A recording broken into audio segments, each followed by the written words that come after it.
Hi everyone, welcome back to my channel. ನಾವು ಇವತ್ತು ಮಾಡುತ್ತಿರುವ ರೆಸಿಪಿ ಅತಿ ಸುಲಭವಾಗಿ ಟೇಸ್ಟಿ ಚಿಕನ್ ಗ್ರೇವಿ. ಹಾಗಿದ್ರೆ ಮಾಡುವ ವಿಧಾನ, ಬೇಕಾಗುವ ಸಾಮಗ್ರಿಗಳು ನೋಡೋಣ ಬನ್ನಿ. ನಾನು ಅರ್ಧ ಕೆಜಿ ಚಿಕನ್ ತಗೊಂಡಿದ್ದೀನಿ. ಕೊತ್ತಂಬರಿ ಸೊಪ್ಪು, ಟೊಮೊಟೊ ಒಂದು ದಪ್ಪ ಸೈಜ್ದು, ಎಣ್ಣೆ, ಚಿಕನ್ ಮಸಾಲ, ಖಾರದ ಪುಡಿ, ಈರುಳ್ಳಿ, ಅರಶಿನದ ಪುಡಿ, ಉಪ್ಪು, ಶುಂಠಿ ಬೆಳ್ಳುಳ್ಳಿ ಪೇಸ್ಟ್, ಗೋಡಂಬಿ, ನೆನೆಸಿಟ್ಟಿರೋ ಗೋಡಂಬಿ. ಈಗ ಸ್ಟವ್ ಹಚ್ಚಿ ಈಗ ಒಂದು ಕಡಾಯಿ ಇಟ್ಕೊತಾ ಇದ್ದೀನಿ. ಈಗ ಕಡಾಯಿ ಬಿಸಿ ಆಗಲಿ. ಈಗ ಕಡಾಯಿ ಬಿಸಿ ಆಗಿದೆ. ಅದಕ್ಕೆ 3ರಿಂದ 4 ಸ್ಪೂನು ಎಣ್ಣೆ ಹಾಕ್ಕೋತಾ ಇದ್ದೀನಿ. ಎಣ್ಣೆ ಕಾದಿದೆ, ಅದಕ್ಕೆ ಈರುಳ್ಳಿ ಹಾಕ್ಕೋತಾ ಇದ್ದೀನಿ.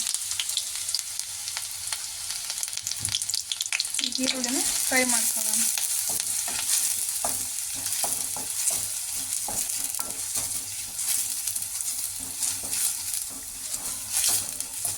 ಈರುಳ್ಳಿ ಹಸಿ ವಾಸನೆ ಎಲ್ಲ ಹೋಗಬೇಕು, ಬ್ರೌನ್ ಕಲರ್ ಆಗಬೇಕು, ಅಂಥವರೆಗೂ ಫ್ರೈ ಮಾಡ್ಕೊಳ್ಳೋಣ. ಇದಕ್ಕೆ 1 ಸ್ಪೂನ್ ಶುಂಠಿ ಬೆಳ್ಳುಳ್ಳಿ ಪೇಸ್ಟ್ ಹಾಕ್ತಾ ಇದ್ದೀನಿ. ಈಗ ಇದನ್ನು ಫ್ರೈ ಮಾಡ್ಕೊಳ್ಳೋಣ.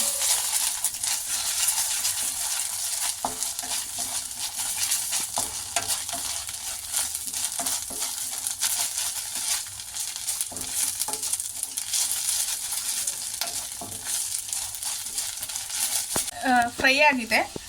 ನಾನು ತೊಳೆದು ಇಟ್ಕೊಂಡಿರೋ ಅಂಥ ಚಿಕನ್ನ ಆ್ಯಡ್ ಮಾಡ್ತಾ ಇದ್ದೀನಿ.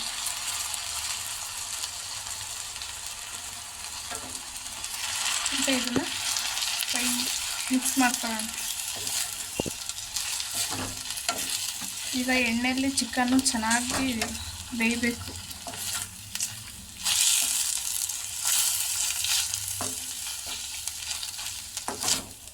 ಮಿಕ್ಸ್ ಆಗಿದೆ.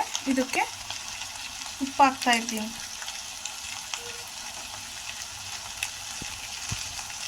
ಈಗ ಟರ್ಮರಿಕ್ ಹಾಕ್ತಾ ಇದ್ದೀನಿ.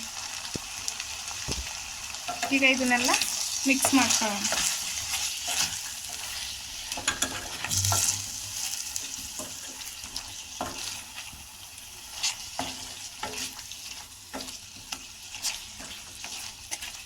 ಈಗ ಇದೆಲ್ಲ ಒಂದು 2 ನಿಮಿಷ ಆಯಿಲಲ್ಲಿ ಬೇಯ್ಕೊಳ್ಳಿ.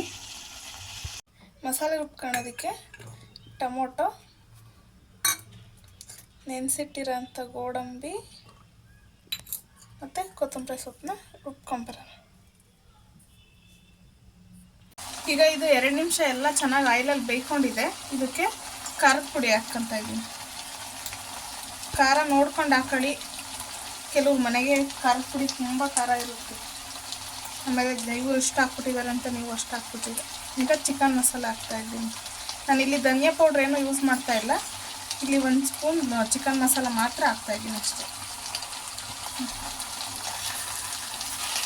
ಈಗ ಇದೆಲ್ಲ ಹಸಿ ವಾಸನೆ ಹೋಗೋವರೆಗೂ ಫ್ರೈ ಮಾಡ್ಕೊಳ್ಳೋಣ. ಒಂದು 30 ಸೆಕೆಂಡ್ ಫ್ರೈ ಆಗಲಿ.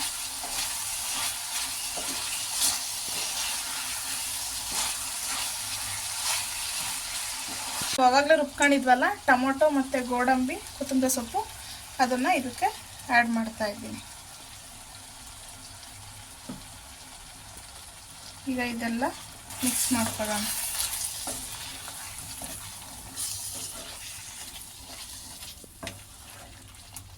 ನೀವು ನೀರನ್ನ ಈಗಲೇ ನೋಡಿಬಿಟ್ಟು ಹಾಕ್ಕೋಬೇಕು. ಇದು ಗೋಡಂಬಿ ಹಾಕಿರೋದ್ರಿಂದ ತಳ ಹಿಡಿಯುತ್ತೆ. ನಿಮಗೆ ಮನೇಲಿ ಗೋಡಂಬಿ ಇಲ್ಲ ಅಂತ ಅಂದರೆ ಕಡಲೆ ಬರುತ್ತಲ್ಲ, ಹುರ್ಗಡ್ಲೆ, ಅದನ್ನು ಹಾಕ್ಕೋಬೋದು. ಈಗ ಇದಕ್ಕೆ ನಾನು ಒಂದು ಅರ್ಧ ಗ್ಲಾಸಷ್ಟು ನೀರು ಹಾಕ್ಕೋತಾ ಇದ್ದೀನಿ. ನಾವು ಚಪಾತಿ ಮತ್ತು ಪರೋಟ ಅದೆಲ್ಲ ಆದರೆ ಸ್ವಲ್ಪ ತಿಕ್ಕಾಗೆ ಬೇಕಾಗುತ್ತೆ. ಸೊ ಅದಕ್ಕೆ ನಾನು ಚಪಾತಿಗೆ ಮಾಡ್ಕೋತಾ ಇದ್ದೀವಿ. ಅದಕ್ಕೋಸ್ಕರ ನಾನು ಸ್ವಲ್ಪ ತಿಕ್ಕಾಗಿ ಮಾಡ್ಕೋತಾ ಇದ್ದೀನಿ. ಅದಕ್ಕೆ ಅರ್ಧ ಗ್ಲಾಸ್ ನೀರು ಹಾಕ್ಕೊಂಡಿದ್ದೀನಿ. ನೀವು ನೋಡಿಕೊಂಡು ಹಾಕ್ಕೊಳ್ಳಿ. ಇದನ್ನು ಒಂದು 5 ಮಿನಿಟ್ ನಾವು ಕುಕ್ ಮಾಡ್ಕೊಳ್ಳೋಣ.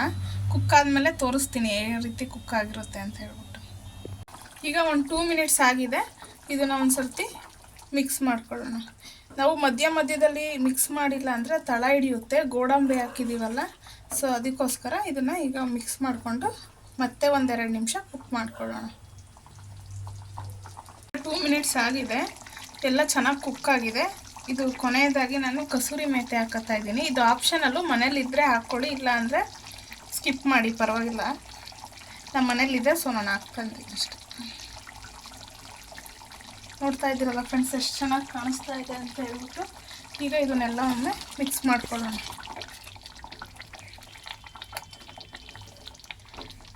ಇದು ಬರೀ ಚಪಾತಿಗೆ ಅಂತ ಏನಿಲ್ಲ, ನೀವು ಮನೇಲಿ ಅಕ್ಕಿ ರೊಟ್ಟಿ, ಪರೋಟ, ರೈಸು ಜೊತೆ ಎಲ್ಲ ತಿನ್ಬೋದು. ಕಾಂಬಿನೇಷನ್ ಚೆನ್ನಾಗಿರುತ್ತೆ ಇದು. ನೋಡ್ತಾ ಇದ್ದೀರಲ್ಲ ಎಷ್ಟು ಚೆನ್ನಾಗಿ ಬಂದಿದೆ ಅಂತ ಹೇಳ್ಬಿಟ್ಟು.